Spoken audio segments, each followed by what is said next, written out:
In this video, we are gonna talk about stuff I bought at a store.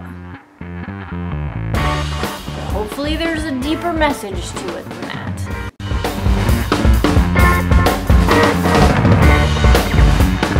It's been 4 months. It's been 4 months since I've seen you guys. So today's video is all about my recent trip to a local store here in Louisville, Kentucky called Rainbow Blossom. Even if you don't live in the area, I'm willing to bet that you probably have a pretty cool local health store somewhere near you. So let's see what's in the bag. Let me ask you this. Have you ever met a vegan who doesn't go banana for bananas? It's rare. I mean, like, it's such a wonderful staple. They do everything. So as per usual, I tend to always pick up 2 giant bunches of bananas. So I get one big bunch that is not quite ripe yet, so that I can minimize the number of trips I have to take to the store. And then I get a bunch, ooh, and this one's real juicy. This is a bunch that's really nice and ripe. So this would make really good smoothies, nice cream, mashed into some oatmeal. If you just heard a noise, it's because my cat, Miss Emily, I don't know. So bananas. Also important for this time of year are some kind of immune boosting sort of things, and it's also a time of year when I start to crave like warm soups and things that might help prevent cold and flu. So I have a nice sweet onion. I have read and found to be true that if you get a sweet onion, you want to look for one that's like shorter or squatter, or a little bit sweeter and just nice and good.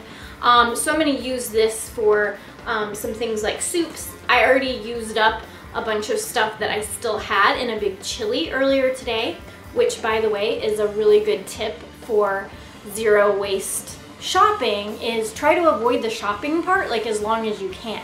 Like, use the things that are already in your pantry and fridge. So today, before I even allowed myself to go visit Rainbow Blossom, I forced myself to make a giant pot of chili and just threw in all the leftover like vegetables and pastas and like everything that I had.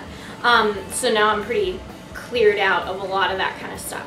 So onion is gonna go into some soup, as well as some fresh ginger root. I love the zing it has. I like to make ginger tea. This is gonna go in a soup with the onion and with some carrots. So the carrots were particularly soggy, like the shower over the carrots came on as I was standing in front of them. So instead of tossing them into my cart like I normally do, I did whip out one of my gardener's produce bags that I had brought with me to throw the carrots in. So they're just, you know, whole loose carrots.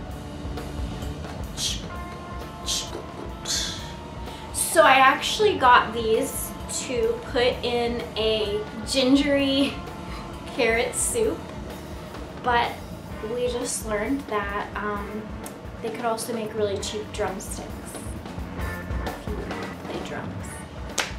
Moving on. I was stocked up on most of my staples, but I did run out of one of them. And so instead of going through that whole transfer process, which I know a lot of zero waste people really enjoy that moment when they get home from the grocery store and they get to transfer all of their bulk goods into their own containers. But I'm really busy, and so whenever possible I like to just skip that middle step and bring the container with me that I know I already want to have it in at home. So I brought this giant baby. I've never taken anything to a bulk store before with a tear weight as high as this. I don't know if you can see, 2.130. So it was kind of exciting after I'd gotten the high tear weight, and then when I went through checkout, it appeared like I was about to spend like $1 billion on oats. Just like plain old unfancy old-fashioned oats. And then they took the tear off and it was like, ah. cheap. Oats.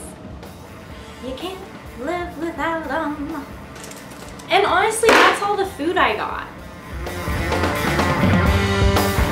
Thank you so much to Rainbow Blossom and all of the wonderful workers that helped me there. That's another great reason to shop at a place that's local, is that everyone is so helpful. Their customer service is out of this world. They really know their products and they can help you find whatever it is that you're looking for. I even caught some of the workers filming their own little video showing you how to use a neti pot. So how cool is that?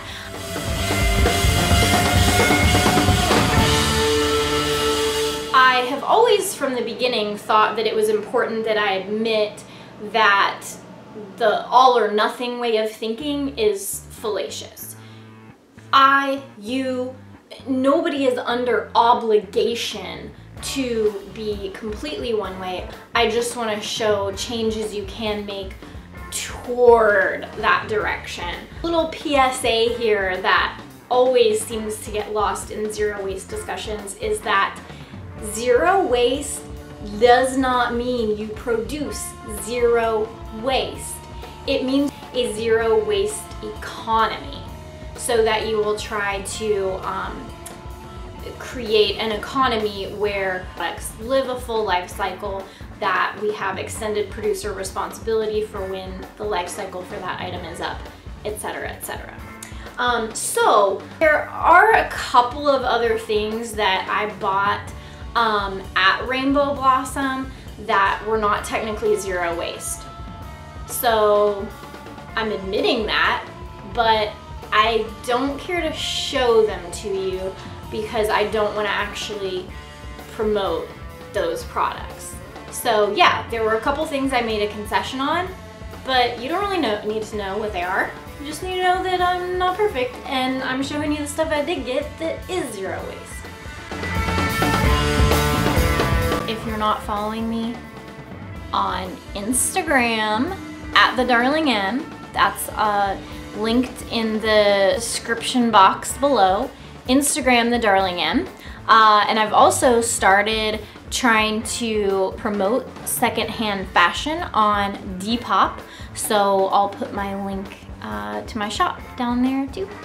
You guys, don't forget, this is the Darling M. Subscribe if you like what you see, and my motto is loving a finite planet to infinity. Bye!